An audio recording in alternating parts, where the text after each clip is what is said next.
I propose starting our conversation today with Putin's special envoy Kirill Dmitriev's visit to the United States, which I consider quite interesting.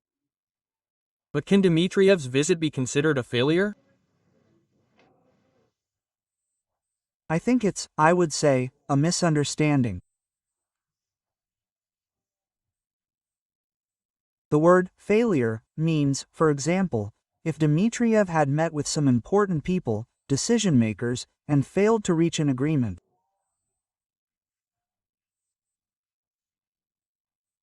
In this case, the visit was initially mysterious because Vitkov arrived in what I would call, Washington, which was characterized by political depopulation. In fact, Trump and, so to speak, the people who actually make political decisions, they all left for Asia. They left for an Asian tour. Now Trump was in Malaysia, then, well, in short, he's far away. So, along with him, all the people worth talking to, at least on political issues, left. So, Vitkov came to Washington, where he had no one to talk to, and he was doing some strange things. Instead of actually meeting with people and talking about something, he was going around giving interviews left and right, finding them on TV channels. You see, I wouldn't even use the word failure because it was completely absurd from the start. So, Vitkov is planning to run for the United States of America. He's gaining popularity. To achieve this, he's giving interviews to Fox, Fox News, and CNN. So, what's the goal? As far as I understand, the only person he managed to talk to was one congressman or, say, congresswoman. That's it. And not one of the most influential. That's why. Vitkov's visit to politically deserted Washington initially made no sense at all. So, the only thing that can be said is that for now, it was some kind of imitation attempt to prove his usefulness, or maybe an attempt, well, I don't even know. Well, in short, it was a completely pointless story. What he said was absolute nonsense. To which, in fact, was said in an interview with U.S. Treasury Secretary Scott Bessent, who, in response to the question, "What was all this about Vitkov's appearance?" he said, "Well, an ordinary propagandist has arrived, so why should we comment on his words in any way?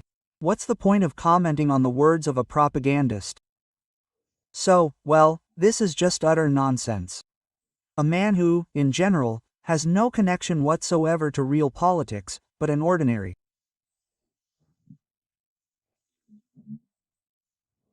businessman, a man who knows how to make some, clever, possible deals, but has nothing to do with politics, just like his, so to speak, American doppelganger, Witkov.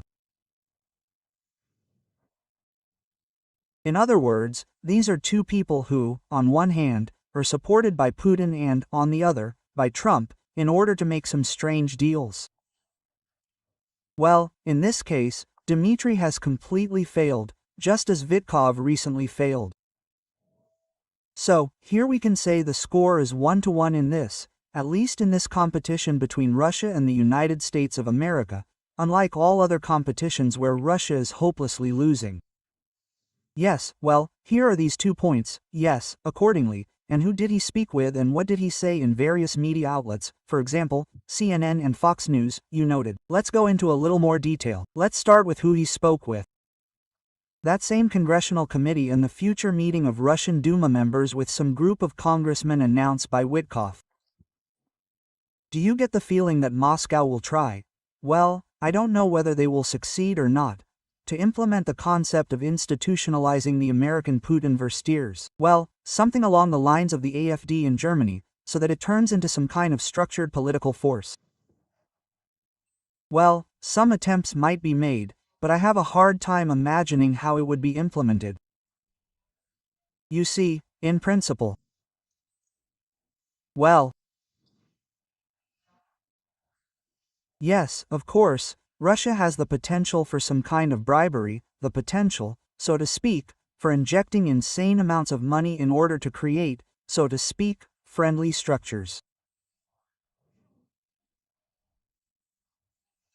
This includes the relatively recent Valdai Club and the policy of, so to speak, buying up Western politicians' root and branch.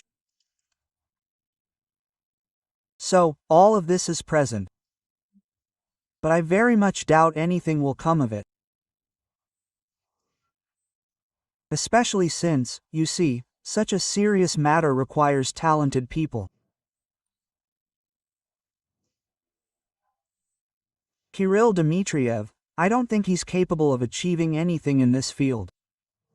And secondly, what he said publicly, yes, here, in principle, it seems to me, he said things that are not quite typical of him. After all, it was generally accepted that Dmitriev was a more skilled negotiator, more effective, perhaps, than Sergei Lavrov, and he sometimes carried on with blatant Lavrovism and Peskovism. Oh, but at times he even emphasized Zelensky's positive side, saying we were close to a diplomatic settlement. President Zelensky also took an important step by agreeing to a freeze on the front line. So, does this mean that Moscow has no response to Donald Trump's sanctions? Well, except for Bryatsatsin with nuclear weapons? Well, indeed, the only way Putin responded to Trump's actions was by singing the song about the petrol. Let me remind you again that he's been singing this song since 2018. So, there really isn't much to respond with. Well, regarding Dmitriev, you see, I'm not at all sure that this character is generally considered. For some reason, this point of view has been spread that this is a game of good cop, bad cop. Lavrov is the bad cop, and Dmitriev is the good cop. Well, I'm not at all sure that this tactic is at work in this case. It's just that Dmitriev is a person who, well, has absolutely nothing to do with diplomacy, politics, or anything. Lavrov, too, has no connection to diplomacy today, since he has truly moved completely into the realm of propaganda. He's simply indistinguishable from, so to speak, some propagandists, like Solovyov, Margarita Simonia, and so on. That's it. But Dmitriev is a person who is targeted. He is, in fact, sent by Putin to negotiate some kind of deals. Dmitriev is an instrument of economic seduction. That's his whole point. Why did he climb out of his niche and into the realm of politics? Where no one invited him, no one delegated it to him. This is completely out of character for him. It's a complete mystery. Just as the whole purpose of this visit is a mystery. Why, exactly, would someone come to such a politically desolate Washington was completely incomprehensible. You see, I can't imagine, for example, Dmitriev reaching an agreement with anyone in Moscow, or with American politicians, initially. Why didn't he meet, for example, if there was such a desire to conduct discussions in the niche originally assigned to him? This is precisely some kind of economic seduction. I mean, why couldn't they reach an agreement with Scott Bessent, the same Treasury Secretary who never went anywhere, who is still at his post? Why, apparently, such an agreement never existed in the first place. Well, because I doubt the Americans agreed to any negotiations and then, when Dmitriev arrived, backed out. Unlikely. It's somehow, well, not in the American tradition. That's probably why he simply, well, he just showed up, I hope, you know. There's this thing called Russian OVOs. And so he hoped for this OVOs, that he would arrive and meet with someone. He arrived, and it turned out that someone had left, someone wasn't there, and someone was simply busy.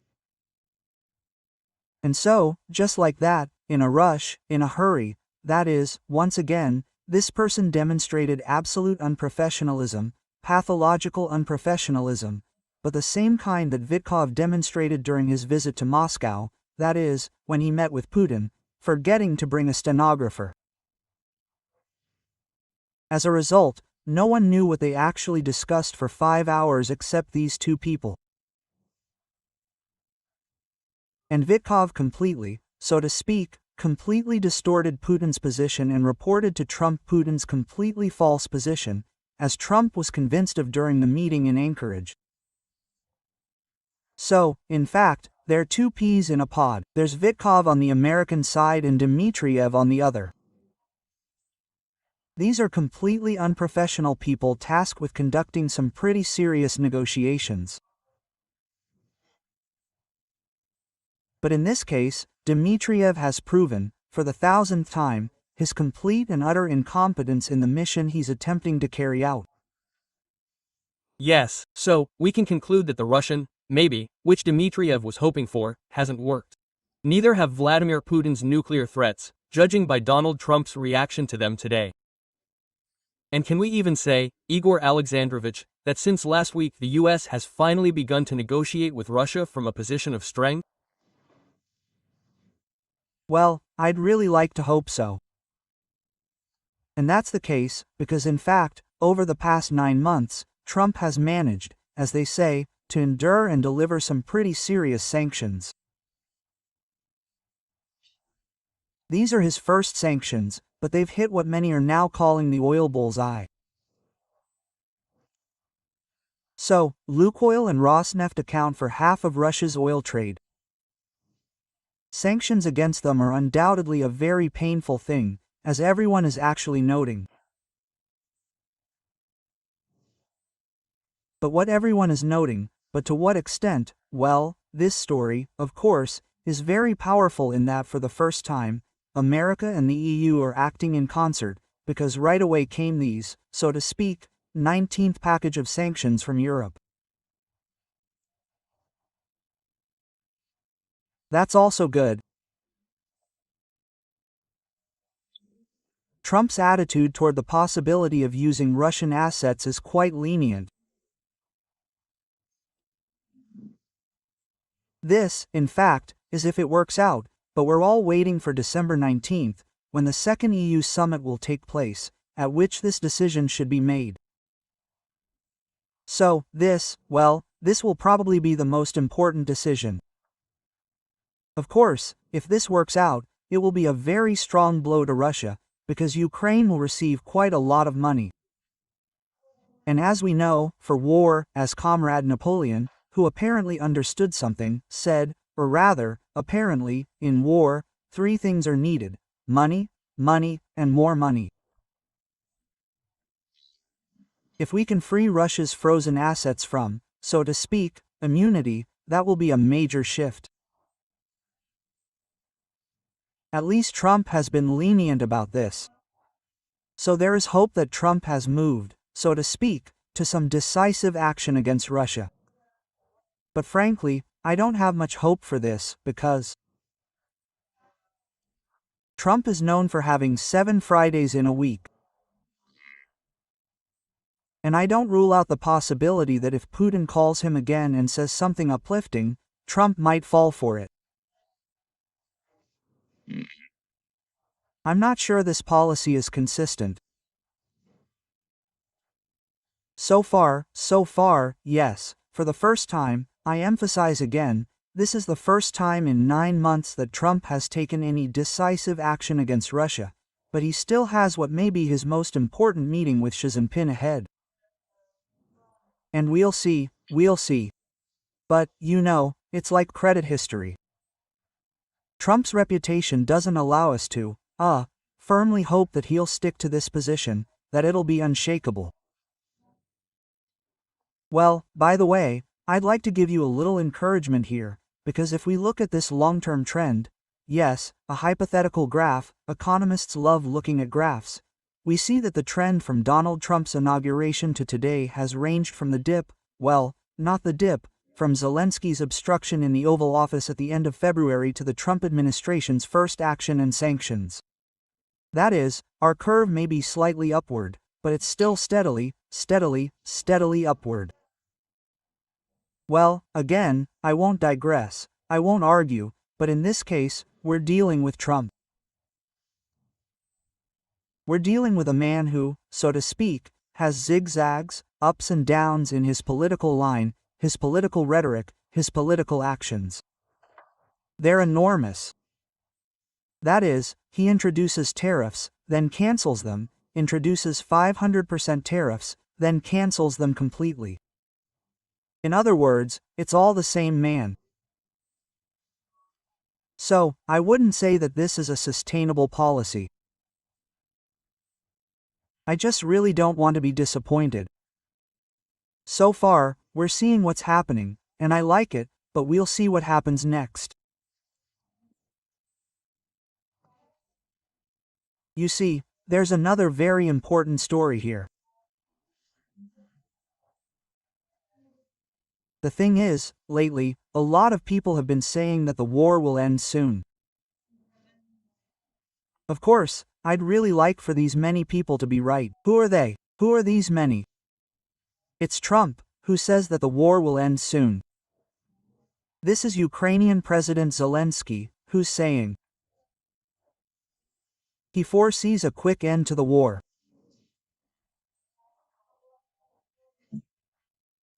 I'd like to reiterate that I'd very much like to be wrong and these people right, but I don't see a single sign of an imminent end to the war. I simply don't see it. Russia, despite suffering gigantic losses, is continuing its slow offensive. At the cost of gigantic losses, so to speak, it continues to occupy more and more swaths of Ukrainian territory. Yes, at a recent meeting